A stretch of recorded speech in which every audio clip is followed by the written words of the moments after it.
வணக்கம். காலை நேர பிரதான செய்திகள். விரிவான செய்திகளுக்கு செல்ல முன்னர் முதலில் தலைப்புச் செய்திகள். நாடாளுமன்றத்தை முற்றுகையிட்ட மாணவர்கள் கண்ணீர் புகை வீச்சு. பிரதமர் மோடி அவசரமாக வெளியேற்றம்.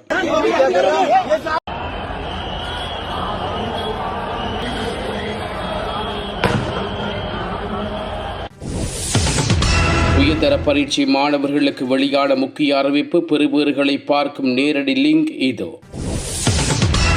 பாடசாலையில் விபரீதம். நச்சு விதையை உண்ட 22 மாணவர்கள் அவசரமாக மருத்துவமனையில் அனுமதி. இன்று வெளியே செல்ல வேண்டாம். 5 மாவட்டங்களுக்கு விடுவிக்கப்பட்ட அதிதீவிர வெப்ப எச்சரிக்கை. அடுத்தடுத்து வெளியாகும் ஊழல் குற்றச்சாட்டுகள். மஹிந்த தரப்பிலிருந்து என்பிபிக்கு ஆதரவு.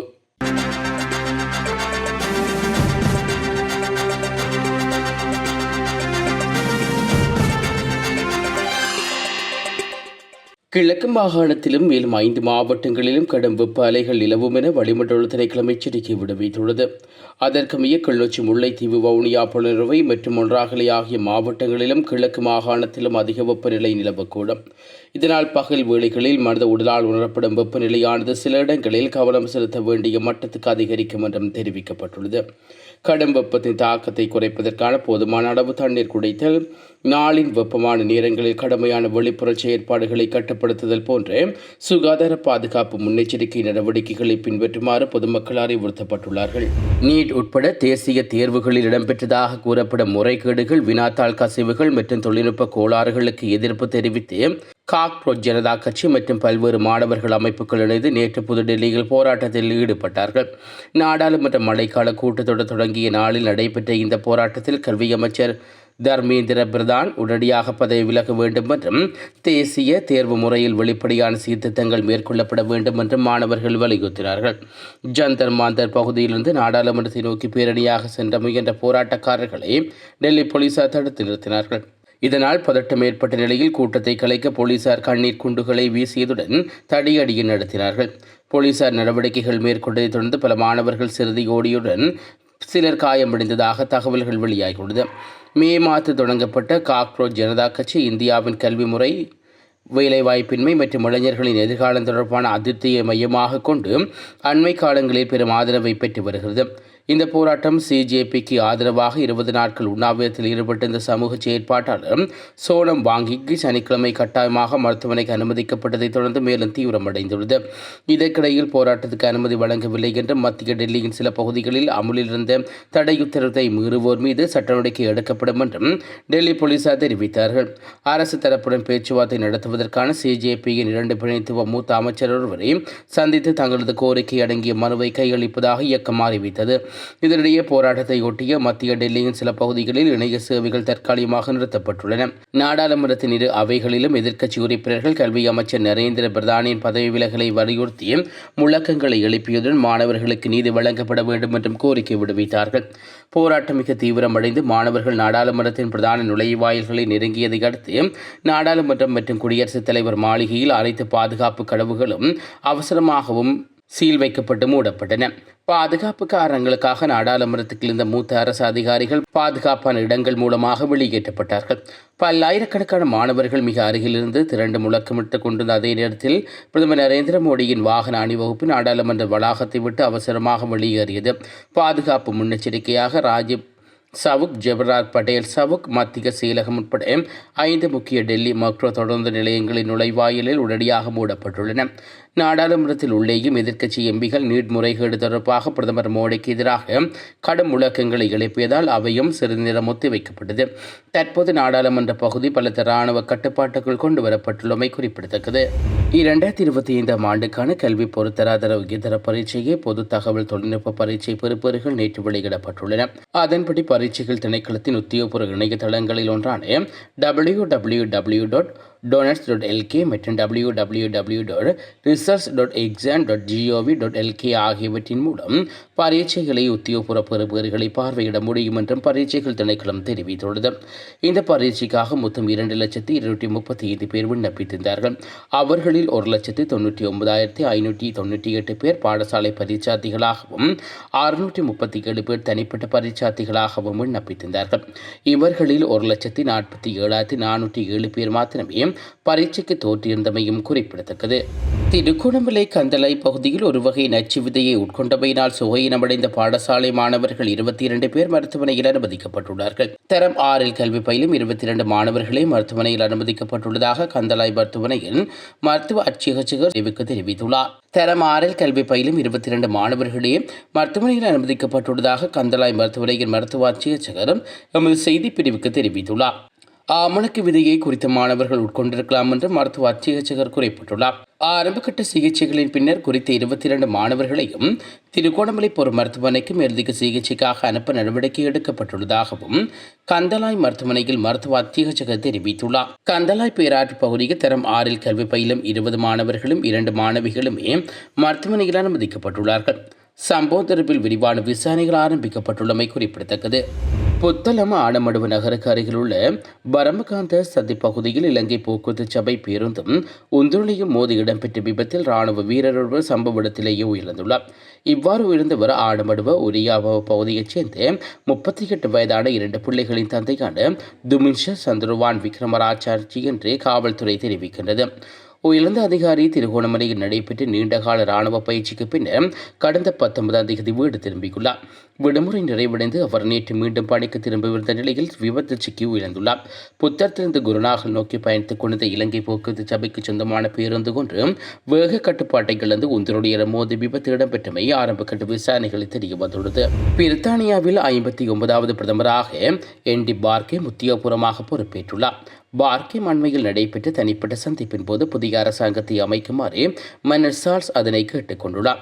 என்டி பார்கம் பிரதமராக நியமிக்கப்பட்டதை உறுதிப்படுத்தி பக்கிங்ஹாம் அரண்மனை வெளியிட்டுள்ள உத்தியோகபூர்வ அறிக்கையில் மன்னர் கௌரவத்துக்குரிய நாடாளுமன்ற உறுப்பினர் என்டி பார்கமை சந்தித்து புதிய நிர்வாகத்தை அமைக்குமாறு கோரினார். மன்னரின் அழைப்பை ஏற்றுக்கொண்ட என்டி பார்கம் பிரதமர் மற்றும் தெரேசேரியின் முதல் பிரிவாக நியமிக்கப்பட்டதை தொடர்ந்து மன்னரின் கையை முத்தமிடும் மரபுச் சடங்கை நிறைவு செய்தார் என்று குறிப்பிடப்பட்டுள்ளது. அரண்மனையில் அறிக்கையில் பர்காம் மன்னர் கைகளை முத்தமிட்டார் என்று குறிப்பிடப்பட்டாலும் அவர்கள் இருவரும் உண்மையில் கைகுலுக்கிக் கொண்டதாகவே கருதப்படுகிறது. ஸ்ரீலங்கா பொதுஜன பெரமுன கட்சி கிராம மட்டத்தில் மீண்டும் வலுவான அணி திரட்டு வருவதைக் கண்டு தற்போதைய அரசாங்கம் பயமடைந்துள்ளதாக நாடாளுமன்ற உறுப்பினர் நாமல் ராயபக்ச தெரிவித்துள்ளார். வெள்ளவாய பகுதியில் இடம்பெற்ற மக்கள் சந்திப்பு ஒன்றில் உரையாற்றிய அவர், அரசாங்கம் எந்த ஒரு அழுத்தத்தை கொடுத்தாலும் அல்லது அச்சுறுத்தல்களை விடுவித்தாலும் நாங்கள் ஒரு அரசியல் சக்தியாக கிராம மட்டத்தில் மீண்டும் உறுதியாக கட்டியெழும்புவோம், அல்லது 20 அல்லது 30 வருடங்களுக்கு ஆட்சிகளை தரமாட்டோம் என்று அமைச்சர்கள் கூறுவதும், அரசியல்வாதிகளை சிறையில் அடைத்து போலீஸ் மற்றும் இராணுவத்தை பயமுறுத்தி 20 ஆண்டுகள் ஆட்சியில் இருக்கலாம் என்று ஜனாதிபதி அனுகுமார் திசாநாயக்க நினைப்பதும் தவறான கணக்கீடு. கிராம மட்டத்தில் நாங்கள் கட்டியெழுப்பும் இந்த வலுவான சக்தியின் காரணமாகவே இன்று மக்கள் எங்கள் பக்கம் ஒன்றிணைந்து வருகிறார்கள் என்று குறிப்பிட்டுள்ளார். 2026 FIFA உலகக்கிண்ண தொடரில் இறுதிப் போட்டியில் ஸ்பெயின் அணி சாம்பியன் பட்டம் வென்றதைத் தொடர்ந்து காசா மற்றும் ஆக்கிரமிக்கப்பட்ட மேற்கு கரை பகுதிகளைச் சேர்ந்த பாலஸ்தீன மக்கள் ஒன்று கூடி தங்களது உற்சாகமான கொண்டாட்டங்களை வெளிப்படுத்தியுள்ளார்கள். தற்காலிகமாக அமைக்கப்பட்ட பெரிய திரைகளிலும் மைதானங்களிலும் திரண்ட ஆயிரக்கணக்கான பாலஸ்தீன மக்கள் ஸ்பெயின் அணியின் வெற்றியை கைதீட்டி ஆரவாரத்துடன் கொண்டாடினார்கள். சமீபத்திய காலங்களில் பாலஸ்தீனத்துக்கு ஸ்பெயின் அரசாங்கம் வழங்கி வரும் தொடர்ச்சியான ஆதரவு மற்றும் அங்கீகாரத்துக்கு நன்றி தெரிவிக்கும் வகையிலும் பாலஸ்தீனர்கள் ஸ்பெயின் நாட்டில் தேசிய கொடிகளை ஏந்தி வீதிகளில் ஊர்வலமாக சென்று தங்கள் ஆதரவை வெளிப்படுத்தியிருந்தமை குறிப்பிடத்தக்கது. இலங்கையில் தற்போது சுதந்திரமாக நடமாடுகிறோம் என்றால் அதற்கான வேலை செய்தவர் மஹிந்த ராயபக்ச என்றும், தற்போது நாட்டு மக்கள் நிம்மதியாக இருக்கிறார் என்றால் அதற்கு காரணம் அனுரா என்றும் அக்குரணை பிரதேச செயற்பாட்டாளர் ரிஷாம் அகமது தெரிவித்துள்ளார். அவர் மேலும் தெரிவிக்கையில், நான் மஹிந்தாவுடன் இணைந்து அரசியல் செய்ய வந்த பொழுது எனக்கு சரியானது வாய்ப்பு கிடைக்காமல் ஏமாற்றமே கிடைத்தது. ஆகையால் மக்களுக்கு சேவை செய்வதற்காக தற்போது தேசிய மக்கள் சக்தி அரசாங்கத்துடன் இணைந்துள்ளேன். இலங்கை நாட்டில் தற்போது மக்கள் சுதந்திரமாக நடமாடுகிறார் என்றால் அதற்கு காரணம் மஹிந்தா தான். அதே போன்று அப்போதைய ஆட்சியில் நடந்த ஊழல் குற்றச்சாட்டுகளை வெளிச்சம் போட்டு காட்டியவர் என்றால் அது அனுரா தான். நல்லாட்சி அரசாங்கம் என கூறும் போது மக்களுக்கு தேவையான அனைத்தையும் கலவரமில்லாமல் அனுரகுமார் திசாநாயக்க செய்து கொண்டிருக்கிறார். அவருக்கு ஆதரவு வழங்க வேண்டும் என்றும் நான் நினைக்கிறேன். ஒன்று இல்லாத அரசியல் பற்றி நான் பேச விரும்பவில்லை. ராயபக்சர்களின் ஆட்சி காலங்களில் ஊழல்வாதிகள் என்ற பெயரில் சில அகப்பட்டார்கள் என்றும் தெரிவித்துள்ளார். நீதி மற்றும் தேசிய ஒருமைப்பாட்டுக்கு அமைச்சர் கஷன நாணயக்காராவுக்கு எதிராக நம்பிக்கையில்லா பிரேரணை இன்று செவ்வாய்க்கிழமை சபாநாயகர் கையளிக்க ஐக்கிய மக்கள் சக்தி தீர்மானித்துள்ளது. நீர்கொழும்பு சிறைச்சாலையில் அண்மையில் இடம்பெற்ற கலவரம் மற்றும் அதன் தொடர்ச்சியான சம்பவங்களை மையப்படுத்திய இந்த நம்பிக்கையில்லா பிரேரணை முன்வைக்கப்பட உள்ளது. இச்சம்பவம் தொடர்பில் அரசு பொறுப்புடன் செயல்படவில்லை என்றும் நீதி அமைச்சரின் நடவடிக்கைகள் தகுதியற்றவை என்றும் திருப்தியற்றவை என்றும் ஐக்கிய மக்கள் சக்தி குற்றம் சாட்டியுள்ளது. ஜூலை மாதத்துக்கான நாடாளுமன்ற அமர்வு இன்று தொடக்கம் எதிர்வரும் வெள்ளிக்கிழமை வரை நடைபெற உள்ளது. இந்நிலையில் இன்று பிரேரணையை சபாநாயகர் கையளிக்க நடவடிக்கை எடுக்கப்பட்டுள்ளது என்றும் ஏதேனும் தவிர்க்க முடியாத காரணங்களால் இன்று கையளிக்க முடியாவிட்டால் இந்த நாடாளுமன்ற வாரத்துக்குள்ளேயே கையளிக்கப்படும் என்றும் ஐக்கிய மக்கள் சக்தி தரப்பில் தெரிவிக்கப்பட்டுள்ளது. இந்த விடயத்தை அவசரமாக கருதி நாடாளுமன்றத்தில் விரைவாக விவாதத்துக்கு எடுத்துக் கொள்ளுமாறு சபாநாயகரை வலியுறுத்துவதாகவும் ஐக்கிய மக்கள் சக்தி திட்டவட்டமாக தெரிவித்துள்ளது. நாட்டில் டெங்கு நோய் பரவல் தீவிரமடைந்துள்ள போதிலும் தற்போதைய அரசாங்கம் அதனை தடுப்பதற்கு எந்தவொரு படிகளையும் எடுக்காமல் மந்தகதியான முறையில் தமது அரசியல் பிரச்சாரங்களை மட்டுமே முன்னெடுத்து வருவதாக ஸ்ரீலங்கா பொதுஜன பிரமுனவின் பொதுச் செயலாளரும் முன்னாள் நாடாளுமன்ற உறுப்பினருமான சட்டத்தரணி சாகர் காரியவசன் குற்றம் சாட்டியுள்ளார். நேற்றைய தினம் பத்திரமுள்ள நெலும் மாவட்டத்தில் உள்ள ஸ்ரீலங்கா பொதுஜன பிரமுனையின் கட்சி தலைமையகத்தில் நடைபெற்ற ஊடகவியலாளர் சந்திப்பில் கலந்து கொண்டு கருத்து தெரிவிக்கும் போது அவர் இதனை தெரிவித்துள்ளார். அங்கு அவர் மேலும் கருத்து தெரிவிக்கையில் தற்போது நாட்டில் டெங்கு பேரவலம் மிக மோசமாக பரவி வருவதாகவும் இந்த வருடத்தில் மாத்திரம் இதுவரை 53 டெங்கு மரணங்கள் பதிவாகியுள்ளதாகவும் குறிப்பிட்டுள்ளார். அத்துடன் ஜூலை மாதமாகும் போது டெங்கு நோயாளர்களின் எண்ணிக்கையும் பெருமளவில் அதிகரித்துள்ளதாக கூறிய அவர் நேற்று கூட 16 வயதுடைய சிறுமியொருவர் டெங்கு நோயினால் உயிரிழந்துள்ளதாகவும் இவ்வாறான மரணங்கள் அரசாங்கத்தின் கடுமையான அலட்சிய போக்கினாலே ஏற்படுகிறது என்றும் சாடியுள்ளார். அரசாங்கத்தினால் ஆரம்பிக்கப்பட்ட கிளீன் ஸ்ரீலங்கா திட்டத்தின் மூலம் நாட்டில் எந்த ஒரு பகுதியும் தூய்மையாக்கப்படவில்லை என்றும் மாறாக ஏழை பேருந்து மற்றும் முச்சக்கர வண்டி ஓட்டுநர்களின் வாகனங்களிலிருந்து அலங்காரங்கள் அகற்றுவதும் அனைத்து அரசு நிறுவனங்களுக்கும் ஜேவிபி கார்டர்களை உள்வாங்குவதுமே இந்த திட்டத்தினூடாக நடந்துள்ளது என்றும் அவர் குற்றம் சாட்டியுள்ளார். இந்த பேரழிவை கட்டுப்படுத்த எந்தவொரு தேவையுமின்றி அரசாங்கம் தனது அரசியல் நிகழ்ச்சிகளுக்கேற்ப பிரதம நீதியரசரின் பதவிக்காலத்தை நீடிப்பது போன்ற தங்களது தேவையான அரசியல் பணிகளை மட்டுமே ஈடுபட்டு வருவதாகவும் டெங்கு நோயினால் உயிரிழக்கும் ஒவ்வொரு நபருக்கும் இந்த அரசாங்கமே பொறுப்பு கூற வேண்டும் எனவும் அவர் தெரிவித்துள்ளார். மேலும் அரசாங்கம் தனது அகந்தையை தூக்கி எறிந்துவிட்டு இந்நாட்டு டெங்கு மற்றும் கோவிட் பேரழிவை கட்டுப்படுத்தி மக்களின் உயிர்களை காப்பாற்ற வேண்டிய அனுபவமுள்ள தலைவரிடமிருந்து ஆலோசனைகளை பெற்று செயற்படுமாறும் அவர் கேட்டுக்கொண்டுள்ளார். அதேவேளை தற்போதுள்ள அரசாங்கம் ஆட்சிக்கு வந்த தொடக்கம் நாட்டில் பல மர்மமான மரணங்கள் மற்றும் கொலைகள் இடம்பெற்று வருவதாக சுட்டிக்காட்டிய சாகர் காரியவசம் 323 கொள்கலங்கள் திருடப்பட்டமை குறித்து போலீசாரின் முறைப்பாடு செய்த நபர் மர்மமான முறையில் படுகொலை செய்யப்பட்ட சம்பவத்தை முதலாக காணக்கூடியதாக இருக்கிறது என்று தெரிவித்துள்ளார். அதனைத் தொடர்ந்து லஞ்ச ஊழல் ஒழிப்பு ஆணைக்குழுவின் பணிப்பாளர் நாயகம் முன்னாள் ஜேவிபி தொண்டர் என பகிரங்கப்படுத்திய நந்தன் குணதிலக்கு மர்மமான முறையில் உயர்ந்தார் என்று லஞ்ச ஊழல் ஒழிப்பு ஆணைக்குழுவின் பணிப்பாளர் நாயகம் ரங்க திசாநாயக்க தம்மை அச்சுறுத்திய நீதிமன்றத்தில் சத்திய கடதாசி தாக்கல் செய்த கபில சந்திரசேன என்பவரும் மர்மமான முறையில் உயர்ந்தார் என்றும் அவர் குறிப்பிட்டுள்ளார். திரைசேரியில் பெருந்தொகை பணம் திருடப்பட்டமை தொடர்பில் சாட்சியம் அளிக்க இருந்த அதிகாரி தனது கையில் நரம்புகளை அறுத்துக்கொண்டு தற்கொலை செய்து கொண்டதாக கூறப்படும் மரணமும் தற்போது முன்னாள் போலீஸ் அதிபரின் மிக மர்மமான முறையில் விழுந்த சம்பவம் இங்கு சந்தேகத்தை ஏற்படுத்துவதாக அவர் மேலும் உறுதிப்படுத்தினார். குறிப்பாக முன்னாள் போலீஸ் அதிபர் விழுந்த செய்தி வெளியாகுவதற்கு முன்பே அது ஒரு கொலை என போலீஸ் அதிகாரி ஒருவர் வந்து அறிவிக்கும் விந்தையான நிலைமை நாட்டில் ஏற்பட்டுள்ளது என்றும் அரசாங்கத்துக்கு எதிராக செயற்படும் அல்லது அரசாங்கத்துக்கு பாதிப்பை ஏற்படுத்தக்கூடிய நபர்கள் மர்மமான முறையில் இறப்பதும் அதன் பின்னர் அவர்கள் தற்கொலை செய்து கொண்டதாக பிரச்சாரம் செய்வதும் ஒரு ஜனநாயக சமூகத்துக்கு எவ்வகையிலும் பொருத்தமற்றது என்றும் அவர் விசேரித்துள்ளார். இத்தனை தவறுகளை செய்து கொண்டு தற்போதைய பிரதம நீதியரசர் பதவிக்காலத்தை நீடிப்பதற்கு அரசாங்கம் ஏன் இந்தளவு தீவிரமாக முயற்சிக்கிறது என்ற கேள்வி தங்களுக்கு பலத்த சந்தேகத்தை ஏற்படுத்தியுள்ளதாக சாகர் காரியவசம் மேலும் தெரிவித்துள்ளமை குறிப்பிடத்தக்கது. இத்துடன் இன்றைய பிரதான செய்திகள் நிறைவுக்கு வருகிறது.